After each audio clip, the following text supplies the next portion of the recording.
네, 안녕하십니까. 김 선생의 서울 이야기를 진행하는 강사 김효입니다. 이번 시간에는 북으로 가는 해화문이란 제목으로 말씀을 드려보도록 하죠. 사진에서 보시는 것처럼 이 한양 도성의 동소문의 역할을 했었던 것이 바로 이 해화문이 되겠고요. 바로 이 산 자락 위에 이렇게 놓였었던 문이 해화문이 되겠는데요. 지도에서 보시는 것처럼 백악, 인왕, 목묘, 낙타산이라고 하는 네 사산 중에서 백악과 낙타산, 낙산 사이로 이어져서 북쪽으로 가는, 수유리를 거쳐서 양주 포천 쪽으로 나아가는 길문에 해당이 되었었던 것이 해화문이라고 하는 것을 알 수가 있겠습니다.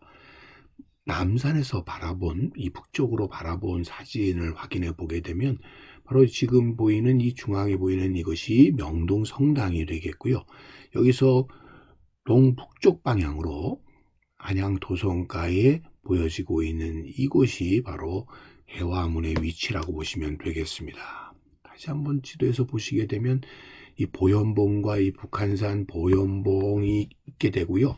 바로 이 백악산 산 자락의 구진봉을 거쳐서 백악산으로 가는 곳을 바라볼 수 있는 이 낙산에서의 풍광을 보더라도 이곳에서 이 방향으로, 즉 이 북한산을 피해서 동북쪽 방향으로 나아가는 이 길목에 위치하고 있었던 것이 해화문이라는 것을 알 수가 있겠습니다. 보시는 것처럼 그래서 한양 도성 낙산 쪽과 이 백악산 사이에 이어져 나갔던 문이 바로 이 해화문이라고 하는 것을 이 지도에서도 우리가 확인해 볼 수가 있겠고요. 그 밑에 동네로 백자동이라는 동네가 있었다는 것을 알 수가 있습니다. 잣골이라고 하는 마을이 되겠는데요.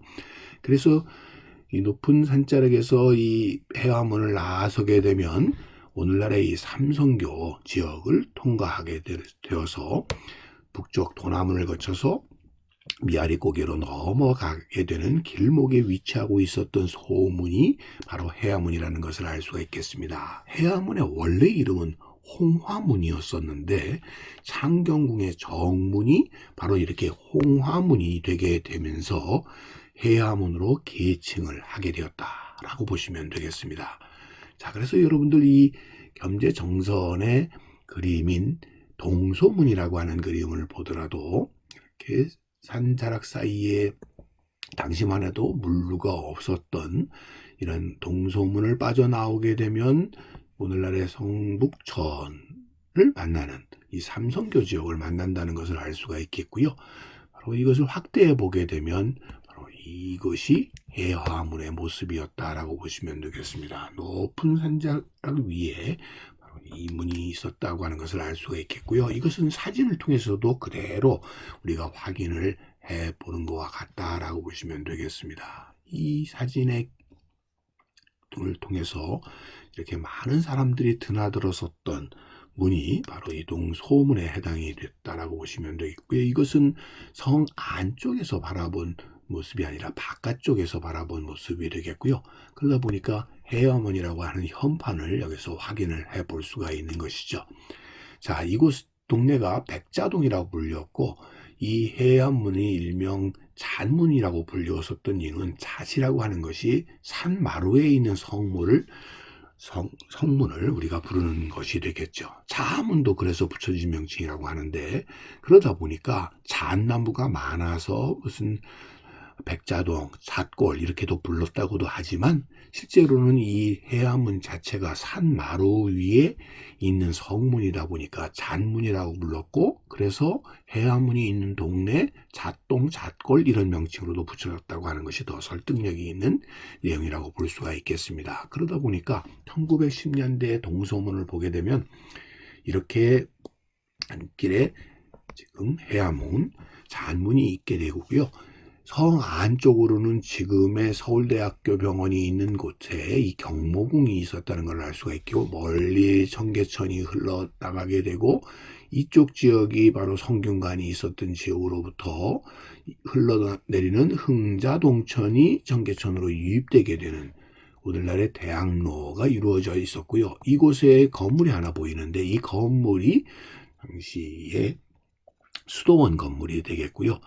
바로 이 백자동 수도원 건물이 되겠고, 그 옆에 해화문이 있다고 하는 것을 우리가 확인해 볼 수가 있겠습니다. 이것이 바로 이 백동수도원이 되겠는데요. 독일 성 베네딕토회에서 파견한 선교사들에 의해서 1909년에 우리나라 최초의 남성 수도원으로서 자리를 잡아서 오늘날의 가톨릭 대학 자리에 있었던 것이 바로 이 백동수도원이 되겠습니다. 일명 독일 수도원이라고 불렸었던 것이 이곳이고요. 그 위쪽에 동소문이 있었다는 것을 통해서 이 백동수도원이라고 하는 것이 성 안쪽에 위치하고 있었다고 하는 것을 이렇게 확인해 볼 수가 있는 것이죠.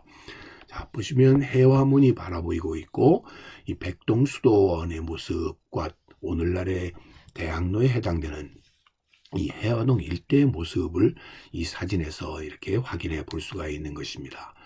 1910년대 이 수도원 부속의 숭신학교의 모습을 담고 있는 모습을 통해서도 오늘날의 이 대학로의 모습을 우리가 확인해 볼 수가 있겠고, 1928년도에 도시계획에 따라서 물루가 헐려버리게 되고, 그 뒤에 이 시내 버스들이 운행을 하게 되면서 이 동소문을 거쳐서 이 동소문동과 이 해화동 그리고 도남동으로 이어지는 바로 이러한 노선버스가 이 당시에 운영을 하게 되면서 동소문의 문루 자체가 의미가 없어지게 되면서 헐리게 되었다라고 보시면 되겠고요. 그것이 1938년도에 이렇게 철거가 되었다가 오늘날 1994년 현재 모습과 위치로 이렇게 복원이 되게 되었지만, 이제는 도로상에 새로운 도로가 나게 되면서 문루로서의 기능은 이렇게 잃어버리게 되었다라고 보시면 되겠습니다. 올해 한양도성박물관에서 그날 해화문에서는 무슨 일이 있었던 걸까라고 해서 이렇게 특별전을 지금 하고 있는데요. 승종원 일기 등에서 우리가 해화문과 관련되는 많은 기록들을 찾아냈고요. 그 중에 한 예를 들어보게 되면 이 정조 7년에 있었던 일인데, 이 사대문 안에 원래 승려들은 법에 의해서 출입이 어마하게 금해졌었는데, 많은 승려들이 유입되어 와서 시주를 받는 것들을 적발하게 되었고, 이를 조사해 보게 해서 보니까 바로 이 소위문이라든지 승례문이라든지 해화문 등의 숨은 군졸들이 제대로 지키지 않았을 때 많은 승려들이 사대문 안으로 유입돼서 시주를 받았었다는 것이죠. 이와 관련되는 이러한 내용들을 애니메이션으로 제작을 해서 이렇게 알기 쉽고 재미있게 해설을 해 나가고 있어서, 결국 이 해화문이라고 하는 것이 그 시절에 바로 이렇게 살아 숨쉬면서 사람들의 삶과 아주 밀접한 관계를 갖고 있었다라고 하는 것을 이렇게 설명해 주고 있는 좋은 전시회가 현재 한양도성박물관에서 이렇게 전시되고 있다, 진행되고 있다라는 점도 함께 여러분들에게 소개를 해드리고 있습니다. 오늘 이 시간에는 해화문에 관련된 이야기를 꽃밭을 가꾸는 김 선생이 설명드렸습니다.